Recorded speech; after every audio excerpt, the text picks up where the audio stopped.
Credit utilisation ratio పెరిగితే మీ credit score తగ్గిపోతుంది. అలా జరగకూడదంటే క్రెడిట్ యూసేజ్ ఎప్పుడూ లిమిట్లో ఉండాలి.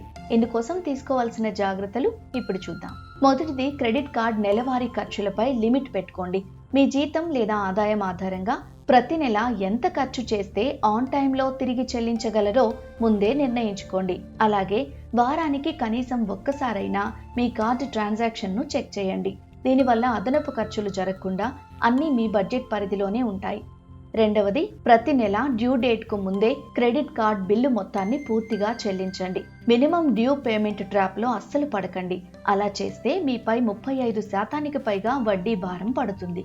మూడవది, మీ క్రెడిట్ లిమిట్లో 30% కంటే తక్కువే ఖర్చు చేయండి. అంటే మీ క్రెడిట్ కార్డ్ లిమిట్ ₹1,00,000 ఉంటే 30,000 రూపాయల లోపే వాడాలి. దీనివల్ల మీ క్రెడిట్ స్కోర్ వేగంగా మెరుగుపడుతుంది. నాలుగవది, వీలైనన్ని తక్కువ క్రెడిట్ కార్డులు వాడండి. ఎక్కువ కార్డులు ఉంటే ఖర్చు కూడా ఎక్కువగా చేసే అవకాశం ఉంటుంది. అదే 1 లేదా 2 కార్డులు మాత్రమే ఉంటే ఖర్చులు అదుపులో ఉంటాయి. బిల్ పేమెంట్ కూడా టైంకి చేసే అవకాశాలు ఎక్కువగా ఉంటాయి.